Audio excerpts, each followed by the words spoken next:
Hey there. This is part two of our post-trail chats with Savor and Slugger. So we've got a lot more information that they're going to share with us and all their experiences on the trail, all the way through their summit and what's going to happen now that they're done with the trail. So I hope you guys enjoy this video and I hope you enjoy all the chats that we're doing. Stay tuned because we have more. How did you guys get your trail names? Or where do they come from? So mine comes from, it was given to me by the tramley I had at the start of the trail. It's inspired by the fact that I am a very slow eater, as well as the fact that I carried a bunch of spices and things to flavor my food. So that was because I savor my food, and go to great lengths to make sure that my food is savory. So yeah, the original proposal was either savor, savory, or savorer, but we decided that savorer was too much of a mouthful and that savory might send the wrong message to the bears. So Savor's good. Savor was what we settled on. Yeah, that's good. And then two, it makes kind of a nice homophone we were like, oh, it's also a homophone for savor with an E, which could be like trying to be frugal because I was generally trying to kind of watch how much money I was spending on trail.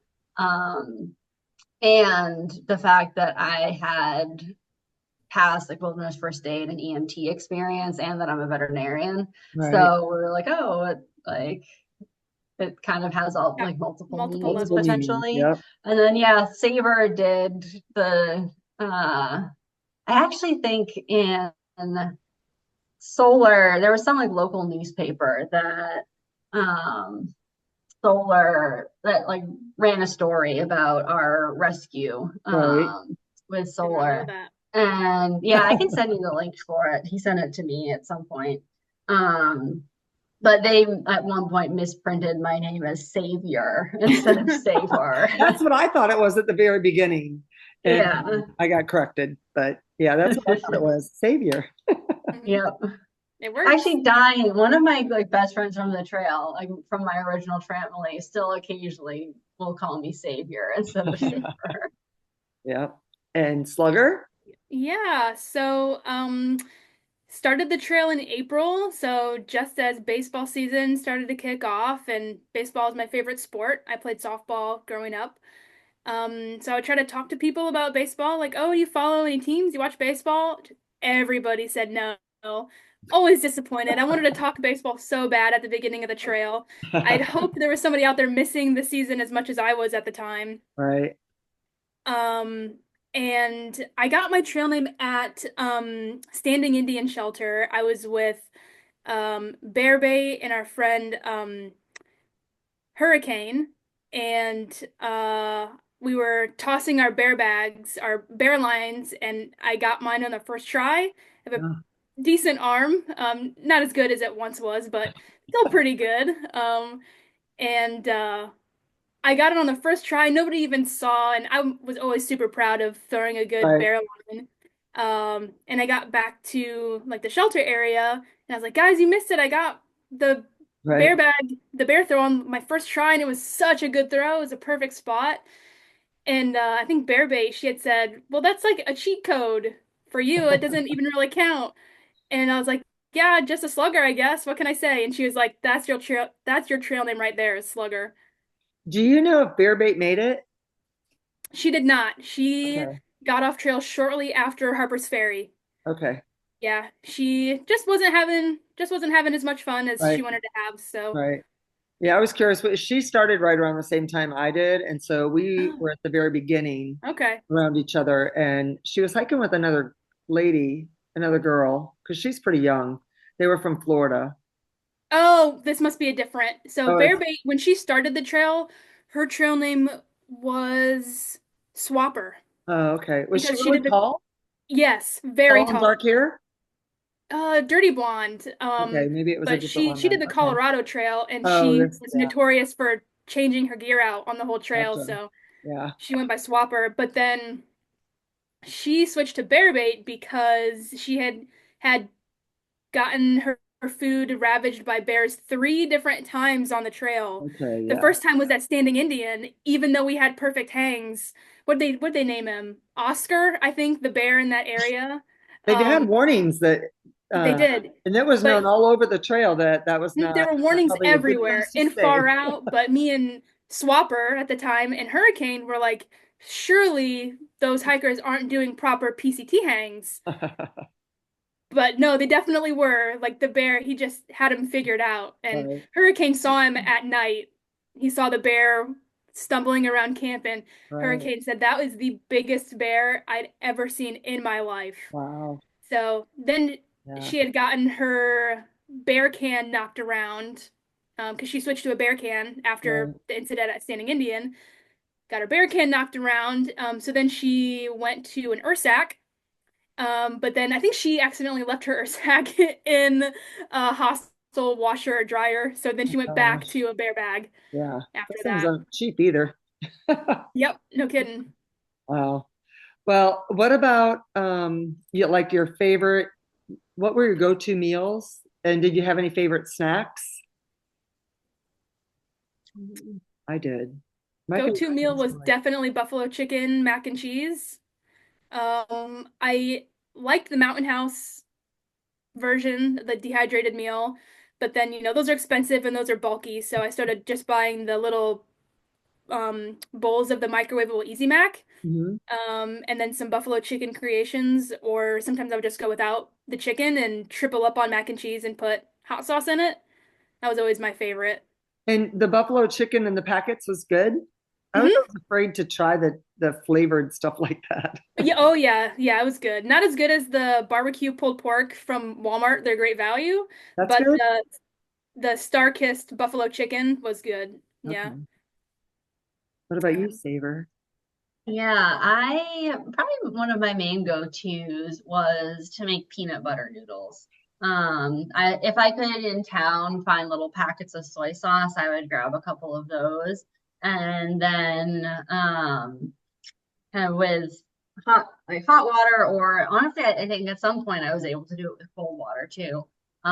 Mix up peanut butter, a little bit of the soy sauce, some hot sauce, some olive oil, and use that to make a sauce for like ramen noodles or soba noodles. Um, I if I had dehydrated vegetables or like textured vegetable protein, I'd sometimes mix that in with it. There was one time when I did something like that, and I'd got some like Thai seasoning paste at a grocery store, and I mixed some of that in and some dried mango. sounds Um, good. You got your yeah, name honestly. I did. Yeah, that was some variation of peanut noodle Right. was. Now, did Oh, you I guys would mix cook? cat. I put cashews in it too. Good. Yeah. That's good. Did you guys cook breakfast or just protein No, bars or whatever? no, I liked to just wake up and go. Hmm. I've never really been a breakfast person, but then probably around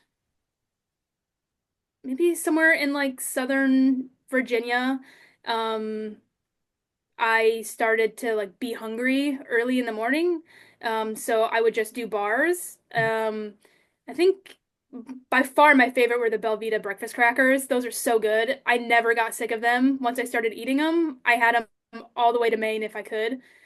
Anytime I could find them. And they're pretty common, but when you got up in the Northeast and a little bit more smaller grocery stores or Dollar Generals, a Right. little bit harder to find, but those and then some of the Bobos. I like the Bobos brand, like the peanut butter and jelly, Right. like a little oat sandwich. Those were good.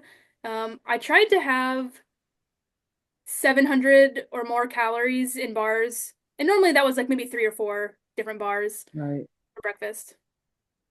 What about you, Savor?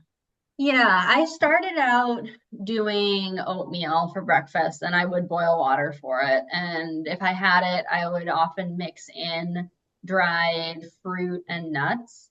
Um, but at some point I felt like that was taking me too long. And so I started mostly just eating bars for Mhm. breakfast in the morning. There were other times when I kind of experimented with, uh, instead of that, I eventually, I think, did go back to doing oatmeal more often, but I would just use cold water and like mix in a little bit of cold water, then eat it out of the packet. Um, and then some point in Virginia, this pair of hikers, they were with the Warrior Project, Oh, Team Warrior Warrior, or Expeditions. Yep. yeah, Was it the Warrior couple? Expeditions. That was it. It was Pathfinder and McTwisty Flop. Yeah. Oh, do They you know if told they me, finished? I do. I don't know. I Yeah, flip-flopped with them a little bit around Virginia, and because they were asking me about my hammock setup because they had just switched at trail days to a tandem mhm. hammock setup, but I never got to see it because we never camped together. So, Yeah, mm, I did see the tandem hammock. I camped with them a couple times in like Northern Virginia, and then I think the last time I saw them was in New Jersey. But they had told me that what they were doing for breakfast was they would make essentially a shake with cake mix as a I remember you base. telling me this. Because someone had told them, some farmer had told them that they used cake mix to fatten up their pigs. And so they were like, well, if it'll fatten up a pig, it'll keep weight on a hiker. wow. So they were using, I think they were making it a mix of the cake mix, and then they were throwing in some sort of oil and like cocoa aminos and some other things. And so I decided to try a version of that. And I think the first time I tried it was in Vermont. And so my version of it was a chocolate cake mix, whatever I could find that had, it seemed like it had the highest calories. Ooh, ooh. And then I would mix in peanut butter and powdered milk if I could find it. And I think at one point I had some like hot chocolate powder packets. So I mixed some of that in, and then I would mix in like a instant coffee packet. And that was, I think, the bulk of. At one point, I tried putting in oatmeal too, but that made it the consistency kind of like harder to eat it or drink it. So I only did that once. Um, yeah, I and then I remember would when you kind of tried mix that. it up with just cold water, and it was Ooh, usually a little thick for just drinking it, but I would some wow. combination of like drink it and eat it with a spoon. And All right, we're gonna do a little rapid fire here. I haven't done this with yeah, other people yet, but favorite favorite spot on the AT. The Smokies, if you have perfect weather. say the whites. The Whites. Mine was Mhm. Franconia Ridge, I think. Yeah, Franconia Ridge is pretty special. Favorite hostel? Only pick one. Woods Hole. Okay. The main roadhouse. Did you use a tent or a hammock? Hammock.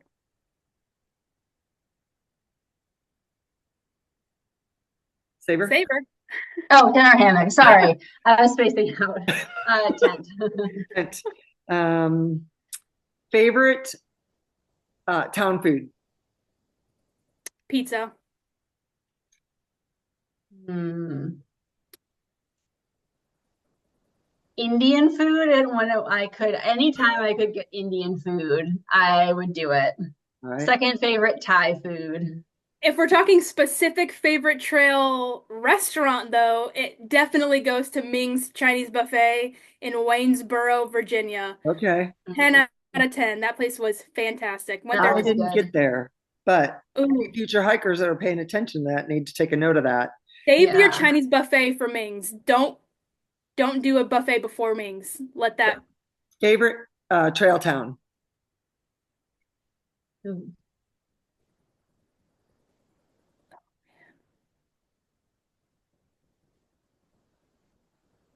It's not very rapid for rapid fire. Maybe, probably Hot Springs. Okay. I'm trying to think of towns you just walked right in. Something, probably Marion. You couldn't walk into Marion, but I thought the town, other than going grocery shopping, was pretty walkable, and Okay. I really enjoyed Marion. And Okay. also the Marion Hiker Hostel. That was great too. Oh yeah, that was good. That did trail days, yes or no? Yes. No. Go, you don't have to go for the whole weekend. Hike in on Saturday, hike out on Sunday. That's what I did. I felt it was the perfect amount of exposure to trail days. Right. Um, Are you going back to trail days? yes. Yep. Saber? I would like to eventually, as I didn't get to do, I would have stopped for it, but I was getting off trail for a couple days, like a week after, to go to my college reunion, and I didn't think I could afford to do both, Right. which I was right. So I hiked through trail days, and then yeah, but I would like to experience it at some point. I'm What excited to backpack? experience it as not a thru hiker because when Right. I went in, I had to do town chores. That Yeah. was actually during my longest stretch of time without a shower. I went 8 days. Oh, wow. Um, Yeah. We did you could that have, one. I could have gotten free shower, free laundry at trail Mhm. days, but I just Yep. couldn't prioritize it. There was too much going on. Yeah. So going back this year, and I'm excited to get to actually enjoy it. Good. Will your husband go with you? I don't know. It's up in the air. Okay. We're going back. Yeah, So I've heard it's better going back after I bet. like than rather than doing it what when backpack did you're. you use? I had an Osprey AHA. Okay. I had a Mountain Smith Zerk 40. Okay. Best advice you can give an upcoming through hiker or one piece of Save, advice. save more than you think you'll need on the trail. Mhm. And just go do it. Yeah, definitely agree with saving more than you think you'll need. And I would say make sure you really test out your gear. And even if it's just on like short 1 or 2 overnights, try to really test it out before you get on the trail. Hostel or hotel?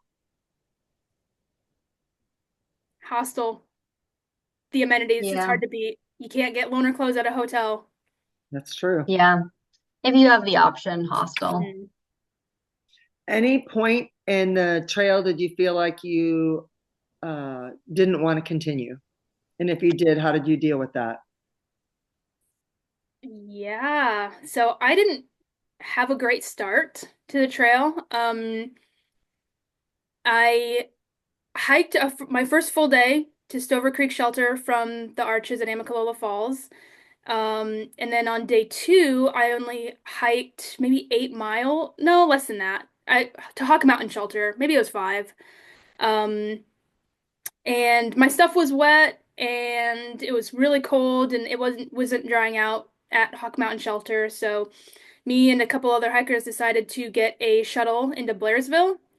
Um, and we had a good time in Blairsville. We got dried out, got cleaned up, Mhm. got to know each other because it was all our day two. But then come the next morning when we were set to get back on trail in the shuttle, my stomach felt weird. And I, my first thought was maybe it was noro because it was very prevalent at the time. Right. So I stayed back. I got a room at the Comfort Inn in Blairsville. I had no appetite, so I just kind of laid in bed and um, feeling a little bit sorry for myself because I was like, man, I'm supposed to be hiking. I just started the AT. What am I doing? And then I was like, I'll get on tomorrow morning. It'll be fine. It's not a big deal. But then 3 days went by. I had no appetite for 3 days. I barely ate anything. And over the course of those 3 days, I was in the dumps really hard. And I had called my husband multiple times per day. And like so early on in the trail, it really affected my mental state. I was like thinking, how am I supposed to finish the trail if I can't even hike more than a day and a half from the jump? Like, what the heck? And it definitely wasn't noro because I didn't have any physical symptoms of other than nausea. Right. Um, and the more I had thought about it, I think it was just physical symptoms of anxiety and homesickness that just hit me so suddenly Right. when I didn't expect it because I was so excited and had all these positive feelings on my first 2 days, day and a half. So my husband had just encouraged me, eat what you can, hike as few miles as you can get away with, and just get back on the trail and it'll start to come to you. And he was right. Absolutely. And I am so glad that I didn't give up because I was pretty close. I was feeling not good about my decisions, but I had kind of thought, you know, my self-criticism kick in a little bit, and I was thinking I made a big deal about quitting my job and leaving home to go hike for 6 months. How can I get off trail before I even get my last paycheck at work? That would be so embarrassing. So I'm like, I just had to stick with it, and Right. I'm really glad I did. Yeah. And we didn't say this on this uh, chat, but you are newlywed. You were only married. You'd only been married for 6 months before you got on the trail. So you had a I lot of was only stuff going married for on. 6 months. Yeah. Yeah, So there's a lot of stuff going on, and yeah. I didn't really feel any of those negative emotions until I had started the hike and it became actually real. I was nervous hiking or packing my pack before we drove down to Georgia. Right. And I was nervous when I woke up to start, but it wasn't really that bad until I was actually on the trail, like it would have been my first full day waking up at camp and expecting to fall asleep at camp when I was like, oh no. Yeah. What about you, Savor? Yeah, I don't think there was ever a point where I wanted to like quit the trail. That there were a couple of days where I was just really done with hiking for the day. Mhm. In particular, there was one day in Pennsylvania, where it was just really hot and muggy, humid. I had a huge blister on my foot that was hurting. And um, some people that I had been kind of hiking with for a little bit, one of them had friends who were coming up to meet up with her from Philadelphia, and we're going to be doing like a big trail magic for her. And so I knew that that was going to be there when I got up to this road crossing. And the last like 4 or so miles to that road crossing were like really flat, nice, easy, lovely trail, possibly the flattest, smoothest 4 miles of trail in Pennsylvania. And even in spite of that, I was just dragging so hard. And I got up to that trail magic and I sat down and I was just so done. I did not want to pick my pack back up and keep hiking. And there were a lot of my plan for the day had been to try to do like a pretty long day to kind of get back on the pace I wanted to be at. And I just like I couldn't envision doing that. But the food that they had at this Trail Magic was just absolutely perfect. It wasn't any like really heavy, greasy stuff like you often get at Trail Magic. They had made like this couscous and chickpea like cold salad, and they had a bunch of fresh fruit, and they had Italian ice, and they had, because they had an RV, it had some power capacity, and so they had set up a fan, and they set up there's like this tent canopy, so that we had shade. And so like sitting in front of that fan just like brought life back into me. And after like sitting and resting there for a while, kind of filling back up on water, I think I took some ice. They had like an ice cooler with some ice in it, and I just like put a bunch of the ice in my water reservoir. Um, and yeah, after that, like I was able to kind of get back on the trail. And I think we hiked maybe another 6 miles after that. Um, and that it was just that trail magic was just like exactly what we all needed at that point, The trail to bring provides, life right? back. The trail Yeah. provides. That's Yep. right. Yeah. And the other time was like right after the day I crossed into Maine. The day, 2 days before, kind of Slugger caught up to me on Old Spec. Going over the Goose Eyes, I just hit a point where like I was just so done with the slippery rock and the terrain, like the steep rock slabs and the terrain. And there are all of these like iron rebar ladders going up this steep rock, and I was by myself, and it was just, the weather was miserable. And I was coming down like the far side of it, and I was just so ready to get to that shelter and be done for the day. And it was only like a 10-mile day, but I was just like ready to like ready to be done for the day. And even though it was only 10 miles, I think, and I had gotten a decently early start that morning, I think I made it to that shelter at like 7 p.m. Right. because Those I was 10-mile going so days, slow with the terrain. 10-mile days in the Whites and into southern Maine are those are full hiking days. Yeah, they Like are. in the Yeah. south, in the mid-Atlantic, 10 miles, that's a Nero. But Right, up there, when you get to the thick of the Northeast on the AT, those are full days. right, And those are some of the hardest days that you'll have. right. We're running out of time, but there's so many things that I want to hit on, and so you guys can touch on any of them. I want to know, like, how you did you like the 100-mile wilderness? Did you guys do a resupply in that? How was your summit day? Which trail did you take on the way Mhm. down? And then kind of just like your overall like conclusion to this epic journey that we've taken. So you guys can hit on any of that. Yeah. I love the 100-mile wilderness. I think the only thing I would maybe say about it is that we kind of like the last 2 days, we planned it out. So we did the last 50 miles of the 100-mile wilderness in like 2 days. Um, I'm glad we did. and I thought those were good days. they were good days, It felt good in my but soul to hit 20-mile days again. I needed that yeah. Yes. so bad Yeah. for my mentality. I need Yeah, they were great days, but there was also they a were part hard. of me like there's some really beautiful spots along the trail in that section, and I would kind of like to go back maybe later in the fall when there's more fall colors Mm. and do the 100-mile wilderness as a longer hike, Hmm. and stop at more of those places. Hmm. Yep. Did you guys see any Yeah. loons or any moose? Didn't see any moose, but we definitely heard a lot of loons. Yeah. Oh, Yeah, they Yeah. were amazing.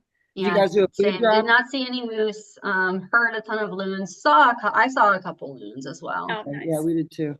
But you did a Yeah, food drop?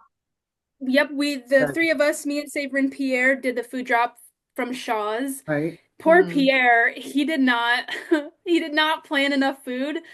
Um, I think he just ate more than maybe what he thought he should Right. um at the beginning there. So he hadn't eaten breakfast that morning when we got to the food drop, and he had a really, really small parsed dinner the night before.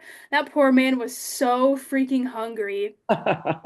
And we Yeah. were busting our butts to get to, I don't remember the parking lot or road crossing that Shaw's did our drop at, but we were at a shelter maybe 2 or 3 miles prior to that, and Mhm. there was a couple out doing a section hike, and they said, "Oh, there's trail magic a couple miles ahead," and we looked at each other like, "You have got to be kidding me!"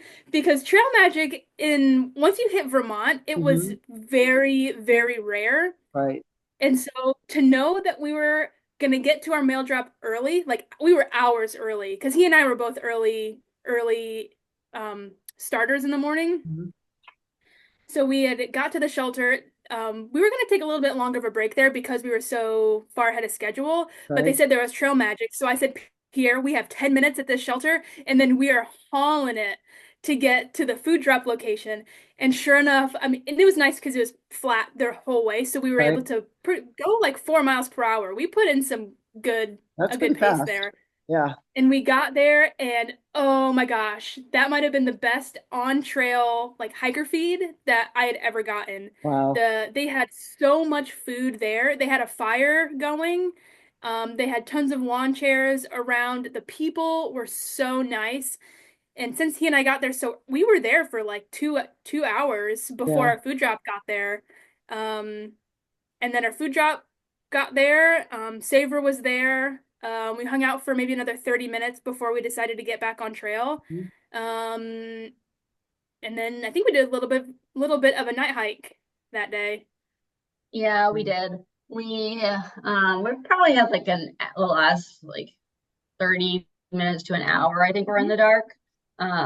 Which we maybe could have. We stopped for like a long snack break at Yeah, the Antlers campsite, which was really, really yeah. pretty. That was We kind of beautiful. like sat by the lake and Mhm. Nice. sampled the cheese that we'd gotten with Yes. our Yeah. We food had like drop. 3 different cheeses.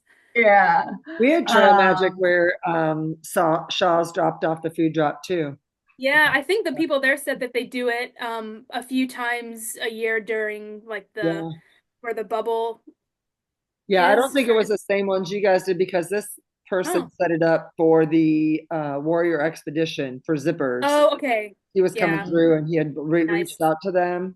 And this guy actually was a former Warrior Expedition hiker Oh, and he was setting it up. But we ate yeah. all his food. And then when Shaw's came, they brought a pizza for us.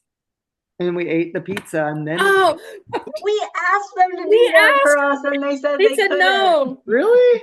We didn't Yeah, even ask them to. It was a total I think it surprise. I I think think it it was depends on because how they busy had, they are yeah, and Okay. I how think they many had drop. another drop or something that they were like Yeah. they weren't Oh, coming directly to right, Yeah. us. They had another like stop they had to make right. before, Uh-huh. so they How did you couldn't guys, do it. how did you guys do But with your weight loss? You have a lot of weight loss? Um, I think for those 3 days that I was not eating food, I think I've lost quite a few pounds during those 3 days because I still, when I got back on trail, I wasn't hardly eating at all. So I think I lost a total of 15 pounds, and I think like at least 10 of them came from there. Wow, But in general, though, I was able to eat enough calories where I didn't really feel hungry on the trail at all right, till I got into town, and then I realized how hungry I actually was. right, It doesn't really hit you until you have all of that food at your disposal. right. You have Um, choices. but mhm. But yeah, I definitely yeah, feel positive about that. I didn't have much of a struggle there. Good. What about you, yeah, Sam? I didn't have any net weight loss over the course of the trail, which is a good thing. Because that would have Right, not you didn't have been anything to lose. okay. You were, Yeah, That no, I could have been didn't. medically difficult. I probably weighed a little less than I should have when I started, um, to begin with. And over the first part of the trail, I like when I at where was it? Laughing Heart Hostel in Hot Springs. I weighed myself and I had gained a few pounds. And then at Burke's Garden, when I came back to trail after my reunion, I think I had gained almost 9 pounds, which I think was in part a reflection of how much I had eaten at my reunion because there was a lot of free food and I was hungry. right? And so I was like, yes, I can eat so Hmm. many calories right now. And then I probably lost maybe like half of that again in the middle section of the trail. And it was so hot. So yeah, I think yeah, because it was harder to eat enough when it was so hot out. Um, and then I kind of got worried that I might have been losing weight when I was in like Massachusetts, Vermont, and so I started trying to like eat a lot more at that point. So I think I managed to kind of not lose anything overall. But I definitely think I lost what any scrap of fat I had on my body. I I'm lost it sure. and I gained some muscle. So I definitely felt bonier in certain places Right. at the end. Um, What about Summit Day? Tell me about Summit Day. Mm, yeah. Summer day. Summit Um, Day, we had camped at Katahdin Stream Campground. Slugger's husband had reserved a campsite that we all stayed at. Cool. And we got up, I think, what was our time? We wanted to start we were hiking like up at like 6:30. 4:30. Yeah, I was like eyes were open at 4 o'clock. yeah. It took me forever to fall asleep, and I woke up what felt like 10 minutes later. I was just so excited. And it had started to get pretty chilly in the mornings, so Yeah. it was me and you, and then Pierre and Numbers, Numbers, yeah. and then my husband joined us for the hike up Katahdin. Oh, good. So we were all up super early. I felt bad for you, Savor, because you weren't as early at a camp as the rest of us. No, I mean, I'm especially towards the end, I wasn't, but I do like trying to get early starts. So no Yeah. need to feel bad over it. But we knew we were in for a long day, even though the mileage was short. And we Mm-hmm. were all just so excited. And we were pretty confident that we were going to have a nice clear day. Um, so we were up. We probably hit the trail at maybe 5:30, 5:45. So it was a little bit longer Maybe. getting around, maybe closer to 6. Yeah, I felt like it was closer to 6 because I don't think we started hiking. I think we were aiming to like start hiking around dawn or like a little bit Yeah. before sunrise. Yeah. And we So, were so a little we're bit later than that, but we yeah, still got started at a good time. yeah, Um, yeah. Did not try to do the get up in the middle of the night to summit at sunrise thing. no, There was one guy in absolutely our not. camp that did that. Yeah. He was from Germany, I think. Yeah, Mm. Yeah, more power to him, but that's not me. not I'm me I'm a either. sunset. I'm not a sunrise. Well, Yeah. it kind of reminds me, I don't know, I of course you remember Saber, but there was one time that you were going to leave camp and you wanted to get a little bit further along the trail, and it was dark and it was rainy. I think there was even like storms out, and you were going, and I was like, "Be careful!" Like I don't know, but Yeah, I think that was maybe like Killington. I oh was yeah, it was maybe me it was around dinner time. Like there was a couple right, hours of light left when I left the shelter where you guys were stopped. But then a thunderstorm rolled through when I right, was on the way up the mountain, and so I stopped for a little while. And I definitely had a good bit left when it got dark, and there were a couple more rain showers that came through. yeah, So yeah. yeah, I was thinking that of was a bit of a that late night. night. And then So, I got a really late start the next morning because I was right. just tired. So, what did you guys think about the climb up Katahdin? I thought it was very fun. Yeah. Saver thought it was very fun. Because we had all those miles under our belts and we had hiked in similar looking situations and similar terrain. Right, But Plus, I'm a somebody, climber, so yeah, scrambling is fun for me. right. yeah, I really enjoyed the scrambling.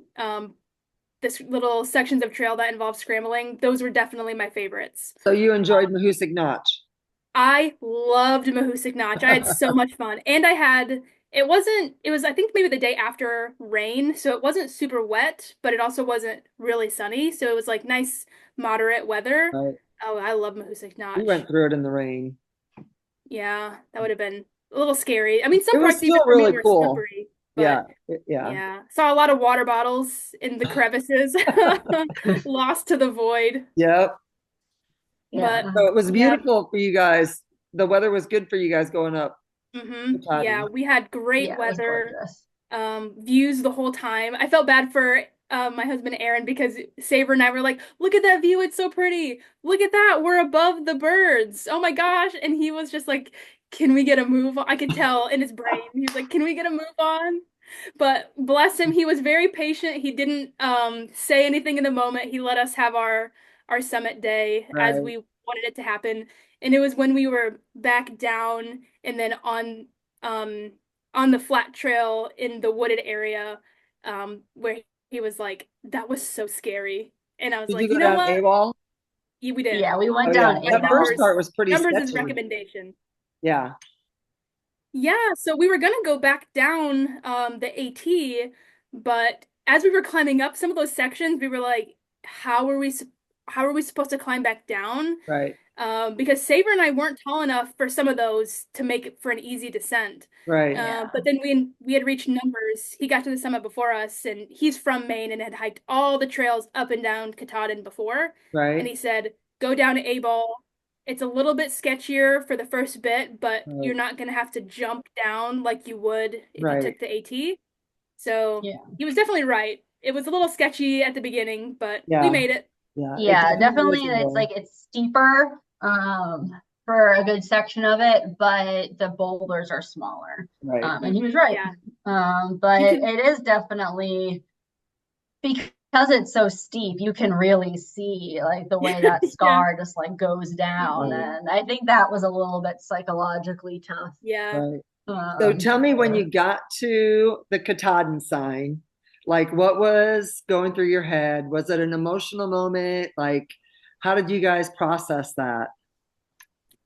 I cried. I started crying right away. I'm Yeah. starting to tear up right now. It was just a very like such an indescribable feeling Hmm. to know that something I had planned for so long, and within the first week I was afraid I wasn't going to make it, and all of like the highs and the lows that I experienced were rushing through my head at the same time, Right. and it was the pinnacle of living, I think, was to touch the sign up at Katahdin after starting at Amicalola Falls. Right. What about you, Savor? yeah, for me, I heading up like the last couple of days approaching Katahdin, I started to think that I was going to get really emotional. And I did get like once we got up to the tablelands and kind of saw the summit, and we were like, we are so close, we're Ooh, almost there. I yeah. did get a rush of emotion then. And then we got up to the summit, and Slugger and I, we kind of like looked at each other and just like stopped before we both touched the sign. And I kind of thought that I would start crying, but I didn't. Mm, And I don't know, it was just this kind of like weird, surreal or like unreal feeling mhm. of like we got up there, we took our photos, it was exciting. Um, it's a beautiful, beautiful summit. The views from up there are just amazing. And then we kind of started back down. I think normally I would have wanted to like stop up there and eat lunch and or Right. like eat a like big snack I think that and was kind our of plan, but savor it. yeah, we Like were savor being up there. definitely. But it was really cold and windy. And so we were kind of like, yeah, let's just get moving and get back Mhm. down. Yeah. And so, yeah, afterwards, when we kind of got back down, we're in the car, like driving off, it almost, there was a part of me that I was like, did that actually just happen? Like, am I actually done? I felt It the same didn't way. feel Yeah, real almost. Like, Yeah. it was almost like it was some sort of like being Katahdin was like a fever dream or Right. something. absolutely. Like, did I actually just finish that? And Yeah. I don't know. It was strange. And I There think were some of that might have been because I was starting to expect that I would have this like big emotional reaction. Right. And then I didn't. And I don't know, it just left me feeling a little felt weird. strange. Yeah. I definitely felt a difference between because when we hit the tablelands and started making our way closer to the sign, the people that were coming down were congratulating us, Yeah. and then that felt really good, and it like helped, like it definitely made my emotions a little bit stronger because other people were now recognizing what I had just done or was about to do. Yeah. Um, and then when we were on our way down, people that were on their way up were congratulating us, and they were very different feelings that I had gotten from those sentiments, even Right. though it was like 20 minutes apart. It was Yeah. definitely strange, Yeah. but I got emotional probably 2 weeks before, like just thinking about the fact that it was going to be mhm. over. I didn't want it to be over. I had one guy, he was day hiking. He stopped and talked to me and was asking me if I was a thru hiker. And he was just talking about, like what a great thing it was. And like that's amazing. And I'm just like crying when he's talking to me because I'm like, oh. Yeah. And then when Poet, he gave you the little Mm-hmm. spiel. I Mm-hmm. cried then. And as I was walking away from my house, I mean, yeah, it was just a very emotional moment for me, like that whole Hmm. moment in time. Yep. I kind of felt like when I got off the trail, it almost felt like an out of body experience. Like, did I really do that? Like, it feels Hmm. like almost like it didn't even happen, except I have the bruises to prove it. Yeah. How's your leg? That you had a nasty bruise on your leg. I did. They're all healed. They're all Love it. good. Yeah. So I mean, like, how are you feeling? And did you go through post trail depression? Mm, I don't think so. A lot of my life after trail was the same as before. I live in the same house. I well, I got a new puppy, so that's different, but same house, same other dog, same husband, similar job, even though it's a new job, it's still similar and I'm still working from home. Right. So thankfully a lot of that made the transition easier Mhm. because it wasn't another change. It was Right. back to my previous life, but sometimes a lot of, I get a feeling of being overwhelmed with Mhm. all of the responsibilities that have come flooding back into life. Right. Like being on trail, it was just walk these many miles between this town and this town till you get more food, um, and stay alive. Um, but then now Absolutely. I have to work for 8 hours and I have to do laundry and do dishes, not just my spoon. I have to do a lot of dishes, take care of my dogs, um, maintain a healthy marriage and friendships and Right. familial relationships and keep in touch with people from trails so I don't lose that Right. part of life. And it can be pretty overwhelming sometimes. And I find myself looking back at photos or thinking fondly of the trail or when people ask about it, and Right. I get a little bit too immersed in talking about it. And sometimes I'm like, man, I really wish I could go back to my life on the trail, Right. even though that last week I was like, man, I'm ready to be done. But I even when I was ready to be done at the time, I knew that I was going to want to be right back in it 2 weeks Right. later, and Right. that's true, I was, and I still miss it. But now I'm just excited about some of the trips I have planned for this year, and Right. yep.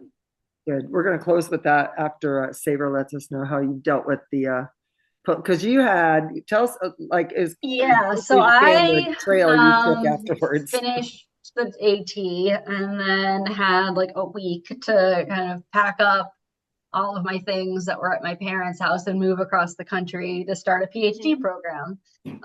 So within a week, I went from like hiking 12 hours a day to sitting in a car driving 12 hours a day. And then once I got to LA, kind of settling into my life here. But in a lot of ways, I think diving back into going to class and like getting up and walking to class every day kind of meant that I was moving at least a little bit. Hmm. Although I definitely, it took a solid month before my knees stopped being sore anytime I went up or down stairs. So I didn't really get to go out and hike or do much that was active in that time. Um, but um, I, yeah, I think it was helpful to kind of have things to do and have things that kept me busy during that transition. Yeah, I tried to keep myself very busy. I redid our kitchen cabinets. That was a several week long project. I redid my office. I got back into baking. I baked a bunch of food.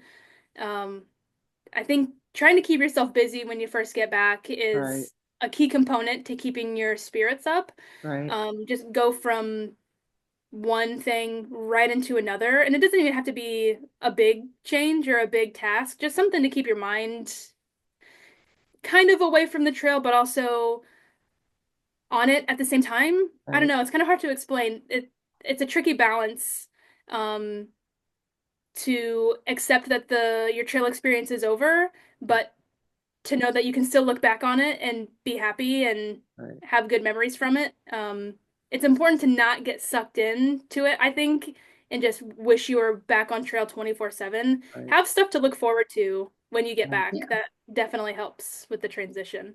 What trails do you have coming up? I know that Saver, you are knee deep in school, so I don't know how Yes. much time you have to do any of that, but it will happen someday, I'm sure, because you're just born to be on the trail. But I know that I've talked to you a little bit, Slugger. You've got a bucket list for this year. So, what are some of the trails you're going to be doing? Yeah, so I'd like to be on trail at the on the same day that I started and ended the AT on. So, um, I even if it's just at Salamone in Right. April. I'd like to be on trail for my start date anniversary, and then on trail again on my summit day anniversary in September. I'd like to do the Foothills Trail I think maybe in October. I think that might be the time they do the Foothills Trail. That would be beautiful. Oh, yeah, I'm very excited for that. Yeah. When I go to trail days, some of the friends from trail that I'm meeting with down there, we want to get on trail in the Grayson Highlands for a few days. Nice. And then I think me and Savor are planning something for August. Good. Yes. Yeah, we've been talking about, it'll be dependent on whether we can get a permit for it, but talking about maybe doing the High Sierra Trail. Oh, nice. In August. That's part of the PCT, right? Will you be on the PCT? It is perpendicular to the PCT. Okay. So the PCT and the John Muir Trail kind of run north to south, and the High Sierra Trail like crosses over the divide in the Sierras from the west to the east, and at the eastern end it meets up with the John Muir Trail, which is also the PCT for that section, I'm pretty sure, and then goes up Whitney. Right. Nice. Well, that's very cool. I did the Foothills Trail in July, and it was so hot. And it stormed and rained. I was out there all by myself. I hardly ever saw anybody the whole time I was out there. And that was like my first, like, for me, I did a 3-day in the Smokies by myself. And other than that, the Foothills was my only other solo hike. Yeah. So. Yeah, I'm definitely looking forward to it. I wanted to do it also before the AT because I'd heard it's a good like shakedown hike. Right. And that you experience some pretty similar terrain variation. Right. But it just didn't work out. I mean, it's like a 9 or 10 hour drive to the trailhead for me, so not always so easy. Yeah. So I'm really looking forward to that. I want to make that a priority for this fall. Good. Awesome. Because there's so much good stuff here, and you guys have been so awesome sharing, your journey. And so I really appreciate it. And I love being able to get out here and chat with people because I miss all of you on the trail, and it's so nice to be able to spend some time with you guys. So thank you so, so much for being out here and being willing to chat with me and spend some time. This was so fun. Thank you for asking me to do it. For sure. Okay, that concludes our part 2 with Savor and Slugger. I hope you guys enjoyed the post-AT chat that we did, both of them summiting Katahdin together, and shared a lot of really good information. So I hope you're enjoying these chats that I'm putting out there. If you don't mind pushing the subscribe button and the like button, and then also leaving us some messages and letting us know what you thought about the chat. And I will see you on the next one. So bye for now. Peace out.